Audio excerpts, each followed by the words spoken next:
guys, so I'm going to go ahead and start. I'm Brittany, I'm 5th semester. So I'm going to go ahead and tell a story. This is my experience with working with large cats and some other exotics, mainly tigers, since those are my experience. But I guess when you're starting a story, you tell it from the beginning. So I was born December 17th, 1989, after, my parents no, I'm just kidding. We're not going to start that early. That'd be a long and boring story. So let's go ahead and start when I was about 5. So everybody in here wants to be a vet, right? Pretty much some kind of path, or no? If not, you might be in the wrong room. Just kidding. All right, so at about 5 years old, that's when I decided I wanted to be a vet.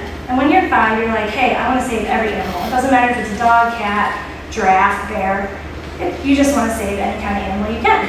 So that's where I started. And if you fast forward a few years, maybe when I was 8 years old, I finally decided which animals I wanted to work with. And that was when I took a step into the local zoos near my house. It's okay. Turn on inside.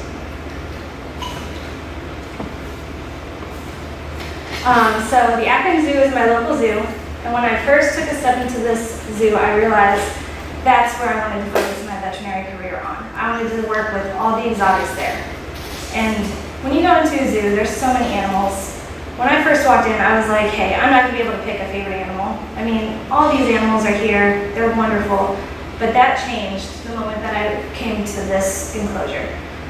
Something stopped me in my tracks, and I don't know what it was. I don't know if it was the royal aspect that this tiger had, if it was the majestic ability that he had when he walked, but something drew me to him, and I realized right then and there that was going to be my favorite animal. And now, anytime I went to the zoo, that's where I stopped. I wanted to see all the other animals, of course, but the tiger was my animal. That's where I wanted to stop. And I wanted to save them all. However, when you're young, you don't realize that out in the real world, there's things happening. That was until one of the zookeepers walked by and was talking about how the tigers in the wild were disappearing, how the numbers were decreasing. And something in my heart broke. My heart literally shattered. Here I was, a young girl, fascinated by these tigers, and they were disappearing in the wild. Something that I couldn't change, but I wanted to change. But then the zookeeper mentioned something about conservation, and my mind immediately went to, hey, I can do something. So I went home and I looked at conservation. And what did I find? I found all these different organizations that worked with conservation on tigers. Not just 1, 2, or 3, but many different conservations. The only problem is they had one thing in common. They all wanted either monetary or time donations, something that a 9-year-old cannot give to an organization. I wanted to help these animals. I wanted to do something, but I couldn't do anything with this aspect. So I had to take a step back. I realized, hey, if there's something I want to do, I really don't know much about tigers other than what I've learned about them to begin with. So why don't I just do some research?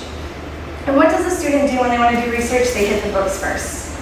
And I'm going to tell you, I hit those books hard, and I hit tons of them. There was article after article, book after book, and I gained all this knowledge. But I didn't know what to do with the knowledge. I had all this knowledge, and I could tell people about it. There's nothing else to do. So the next step in research is to do some field studies. Now, as much as I wanted to go to Asia or Africa and watch these animals in their natural habitat, a 9-year-old cannot do that.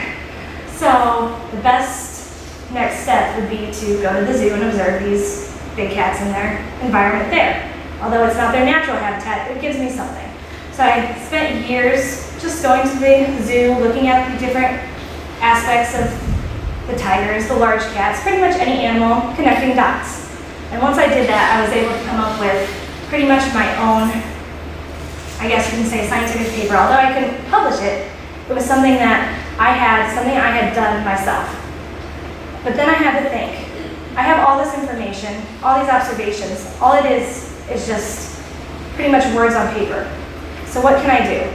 I was confused. I mean, I really, really wanted to help these tigers, but I had nothing else to do. So pretty much I went from just a single puzzle piece to, after doing all this research, and all this observation to starting to fit all these puzzle pieces together. But then after taking a step back, I realized that I still had spaces that I didn't know where to put these puzzle pieces. I didn't know where the puzzle pieces were to be put in these places. So how do I go from this incomplete puzzle to the full picture? And that was the big question. And I realized that I didn't have hands-on experience. Yes, I went and I observed the animals at the park or at the zoo, but I didn't physically get in there and do stuff with my hands with them. So I took the next step and I called and I emailed all the zoos, rescues around me that I could, thinking that I was not going to get a response. I mean, how often is it to have a younger girl work with large cats on a daily basis, getting right in front of them? But I was astounded when I got an email back from a local sanctuary in Oklahoma called GW Exotic Animal Park that was willing to take me on and have me help them maybe make the park better. And I'll tell you, getting up close and personal with some of these tigers and these large cats was amazing. But there was something else I noticed when I was there. I wanted to do conservation, but a lot of these animals were taken from circuses and other zoos that pretty much destroyed them. They had body condition scores of 1 out of 5 when they came in. They were neglected. So I would see them pacing their enclosures, self-mutilating, scratching their nose on the cage, pretty much everything. So I wasn't sure what I wanted to do at that point. I knew I still wanted to do conservation, but these animals were a bigger problem right now. So I took conservation and I put it on the back burner, and I tried to figure out what I could do. Now these animals came in this way because most of them were trained for personal reasons to gain money for either the zoo, the show, the circus, whatever it was. So I decided, hey, what if we train these animals in a better way than what they were trained? So when people talk about training, they think, hey, training for a circus, you know, making them do all these fun tricks, gaining money.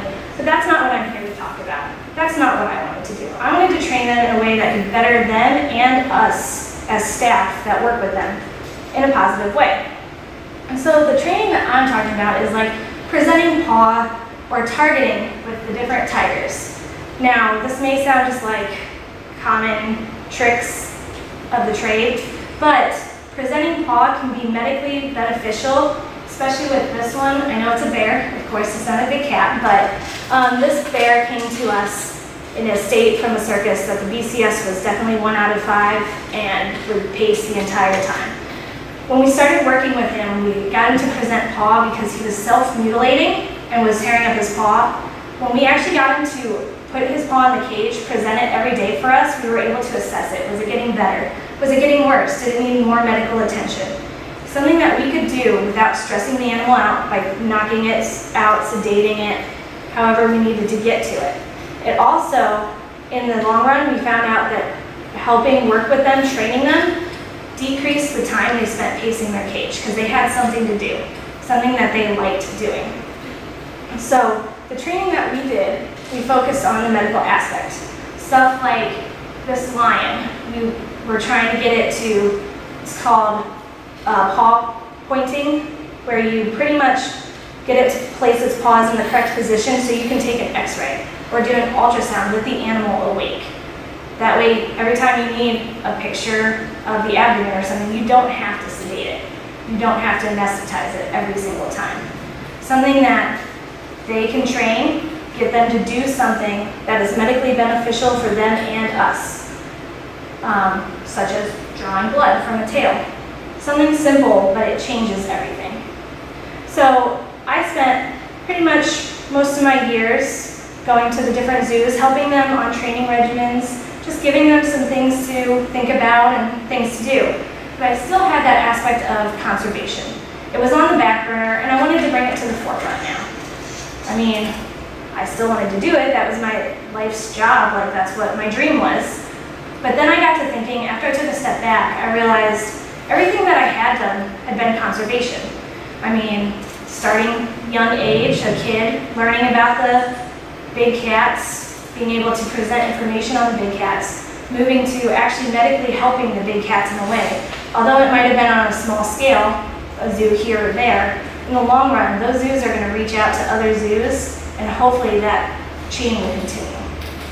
And that training and that way of managing these animals is a better understanding would pretty much spread out all over.